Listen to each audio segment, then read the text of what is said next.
Mais um vídeo no nosso canal Reino em Movimento. Eu sou o pastor Rafael e quero deixar aqui uma palavra para o teu coração, uma palavra de reflexão para a sua vida, que Deus possa alcançar você e te abençoar grandemente. A palavra se encontra em Gálatas 5, o verso de número 13, porque vocês, irmãos, foram chamados para viver em liberdade. Não usem, porém, para satisfazer a sua natureza humana. Ao contrário, usem para servir uns aos outros. Pois toda a lei pode ser resumida neste único mandamento: ame o seu próximo como a si mesmo. Glória a Deus. Mas se vocês estão sempre mordendo e devorando uns aos outros, tenham cuidado, pois correm risco de se destruírem. Aí tem a continuação aqui no verso 16, que diz assim: a vida pelo Espírito. E por isso digo, deixe que o Espírito guie sua vida, assim não satisfarão os anseios da sua natureza humana. A natureza deseja fazer exatamente o oposto do que o Espírito quer, e o Espírito nos impele na direção contrária, aquela desejada pela natureza humana. Essas duas forças se confrontam o tempo todo, de modo que vocês não têm liberdade de pôr em prática o que intentam fazer. Quando, porém, são guiados pelo Espírito, não estão debaixo da lei. Quando seguem os desejos da natureza humana, os resultados são extremamente claros. Aí fala das obras da carne, a natureza humana: imoralidade sexual, impureza, sensualidade, idolatria, feitiçaria, hostilidade, discórdias, ciúmes, acessos de raiva, ambições egoístas, dissensões, divisões, invejas, bebedeiras, festanças desregradas e outros pecados semelhantes. Repito que o que disse antes: quem pratica essas coisas não herdará o reino de Deus. Aí agora no 22 vai falar dos frutos do Espírito. Mas o Espírito produz este fruto: amor, alegria, paz, paciência, amabilidade, bondade, fidelidade, mansidão e domínio próprio. Não há lei contra essas coisas. Aqueles que pertencem a Cristo Jesus crucificaram as paixões e os desejos de sua natureza humana. Uma vez que vivemos pelo Espírito, sigamos a direção do Espírito em todas as áreas da nossa vida. Não nos tornemos orgulhosos, provocando invejas uns aos outros. E a Bíblia fala ali no começo do capítulo 5 de Gálatas, fala assim: portanto permaneçam firmes nessa liberdade, pois Cristo verdadeiramente nos libertou. Não se submetam novamente à escravidão da lei. Em João, no capítulo 8, o verso de número 32 diz assim, só um pouquinho aí, diz assim: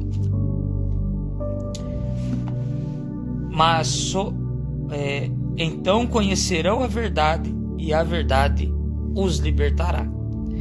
Aí o 33 diz assim: mas somos descendentes de Abraão, disseram eles, nunca fomos escravos de ninguém. O que quer dizer com vocês serão libertos? 34. Eu lhes digo a verdade: todo que peca é escravo do pecado. O escravo não é membro permanente da família, mas o filho faz parte da família para sempre. 36. Portanto, se o filho os libertar, vocês serão livres de fato. Amém? Então aqui, queridos, foi 4 minutos aí só lendo a palavra de Deus, mas eu acredito que 4 minutos aí podem abençoar a sua vida pro resto, da eternidade. A palavra de Deus diz que o fruto do Espírito é o amor, a alegria, a mansidão, a amabilidade, a fidelidade, e as obras da carne foram ditas aqui. Agora, uma coisa é de fato: como eu sei que eu estou no caminho certo? Como eu sei que eu estou buscando? Como eu sei que eu estou cheio do Espírito Santo? Nós vemos por aí, muitas das vezes, em algumas igrejas, e eu venho de igrejas que acreditam nas manifestações do Espírito Santo. Eu acredito nisso, Quero deixar isso bem frisado, que eu acredito nos dons do Espírito Santo, eu acredito revelação, a falar língua estranha, haja visto que é para edificação própria, né? Desde que tenha o intérprete, mas ela é para edificação própria. Eu acredito nas manifestações do Espírito, sim, mas tem muitas pessoas que têm um entendimento equivocado, que acham assim, porque o irmão dá muito glória, rodopeia, fala em língua estranha, ele é cheio do Espírito Santo. E às vezes não. Às vezes a pessoa, ela recebeu uma manifestação do Espírito naquele momento, mas eu saber se eu tenho uma vida guiada pelo Espírito, isso é outro assunto, e é isso que é o mais importante. Nós não podemos se contentar somente em chegar num culto, numa igreja e receber algo de Deus. Nós choramos, nós sorrimos, nós ficamos alegres, nós ficamos aliviados, mas existe uma vida que você continua. Você tem uma casa, você tem um trabalho, você tem uma vida depois daquele culto. E a pergunta é, o que o Espírito Santo tem influenciado lá fora?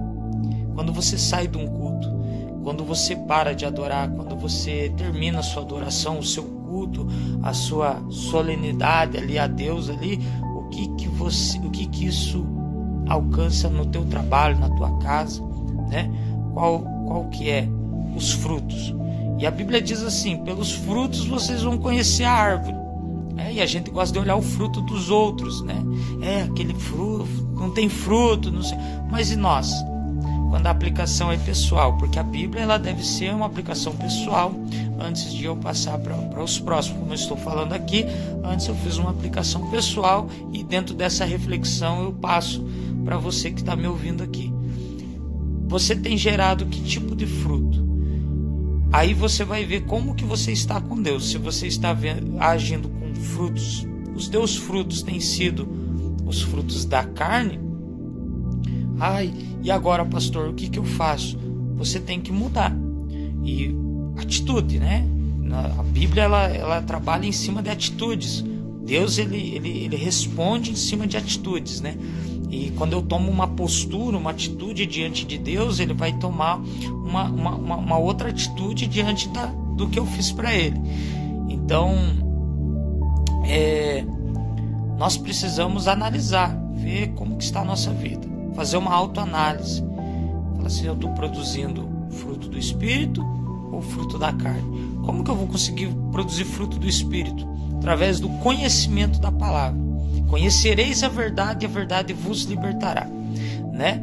E por que eu tenho que ser liberto? Como assim? Eu não estou preso, não estou numa cadeia, mas se eu vivo uma vida de pecado, eu sou escravo do pecado. E aí eu sou infeliz, e aí eu tenho ciúme, eu tenho raiva, eu tenho excesso de briga, eu tenho inveja, eu sou egoísta. Tudo isso é fruto da carne, é fruto do pecado, né, que gera em nós. Mas quando nós buscamos a oração, o conhecimento da palavra, o quebrantamento de espírito, né, o quebrantar o nosso coração diante de Deus, o reconhecimento da grandeza dele na nossa vida e a nossa dependência a ele, aí nós conseguimos ver na palavra de Deus quais que são os caminhos que nós temos que percorrer. E aí, como diz em Romanos 12, nós temos que ter uma transformação de mente e ter a mente de Cristo, pensar de uma forma diferente, liberar perdão, pedir perdão, ser humilde, amar o nosso próximo, amar aqueles que nos fazem mal, amar aqueles que nos criticam, desejar o bem a todos. E aí isso ser um exercício na nossa vida. Você vai ver nas academias pessoas musculosas, fortes. Por quê? Porque todo dia elas exercitam aquele músculo, né? E tem uns que são fortes em cima, outros são fortes na perna, outros em tudo, mas porque eles exercitam. A partir do momento que eles pararem de exercitar e de se alimentar corretamente, como deve ser, como o personal ensina, né? Porque existe alguém é colocado para ensinar a maneira correta de se fazer. Da mesma forma é a nossa fé. Existe um manual, né? Onde Deus usa pessoas para nos orientar a maneira correta de fazer. E Deus alerta na palavra para nós cuidarmos com os falsos ensinamentos. O que poderia dizer para você como um falso ensinamento? Você vai na igreja, sente choro, a alegria, você sente várias emoções ao mesmo tempo e você fala, foi bom. Mas quando você vai na tua casa, a tua vida ela não gera mudança, não gera transformação. Por quê? Porque você não consegue aplicar nada. Porque você só aprendeu dentro da igreja a sentir uma emoção. E você não aprendeu a ter um conhecimento, a aplicar esse conhecimento através de uma renovação da sua mente. E a sua mente fica cauterizada e você só consegue entender que você só se sente bem dentro da igreja. Mas o teu sentir bem dentro da igreja tem que refletir na tua casa, na tua família, na tua maneira de viver. Jesus, ele é novidade de vida. Jesus, em todos os seus 3 anos, ele ensinou os discípulos, as pessoas que caminhavam com ele. E ele dava instruções de como viver, de como agir, né? Sejam servos, assim como eu fiz, façam vocês também. Né? Sejam humildes, aprendei de mim que sou manso e humilde. Então Jesus, ele sempre está nos ensinando a nós aplicarmos na nossa vida pessoal, né? Na nossa vida familiar, nossa vida profissional, enfim, todas as áreas da nossa vida são afetadas através do nosso relacionamento espiritual, seja ele bom, seja ele ruim. Se você tiver um relacionamento espiritual com Deus mal, tua vida, por consequência disso, vai dar tudo errado. Mas se você buscar a ter um relacionamento, uma intimidade, um relacionamento com a palavra de Deus, bom, né? Fala assim, eu vou pegar esse versículo, vou tentar aplicar na minha vida hoje, eu vou tentar perdoar. Mas eu não consigo, eu sou assim. Não, Jesus, muda meu coração, me ensina a fazer diferente, eu quero ser diferente. Aí tem que ter o teu querer também. A palavra de Deus diz em Salmo 1 que o homem que medita na palavra de Deus de dia e de noite, ele é comparado a árvores junto a ribeiros. Por quê? A árvore que está perto do ribeiro, elas são fortes, elas dão bastante folhagens, elas são bem viçosas, porque elas pegam vertentes da raiz delas, né? Elas sustentam suas raízes e elas dão fruto na estação certa. Assim somos nós, se nós alimentarmos as nossas raízes através da busca. E a árvore, ela se alimenta da água, né? Da água que vem do rio. E Jesus é a fonte de água da vida, né? E ele quer nos alimentar, ele quer nos enraizar, fortificar nós pela raiz, para que nós venhamos ficar firmes, porque uma árvore bem enraizada, uma árvore que tem raiz, ela suporta ventos, ela suporta tempestades, e você vai suportar ventos e tempestades, vai vir lutas, vai vir dificuldades, vai vir sim, vai vir bastante, mas você vai estar firme na rocha, na palavra de Deus, com uma mente renovada, uma mente transformada e agindo de acordo com o Espírito, gerando frutos do Espírito, amor, alegria, longanimidade, abençoando por onde você passa, sendo luz, como a palavra diz que você tem que ser. Tá bom? Beleza? Deus abençoe. Essa foi a palavra que Deus deixou no meu coração para passar para vocês e espero você no próximo vídeo. Forte abraço.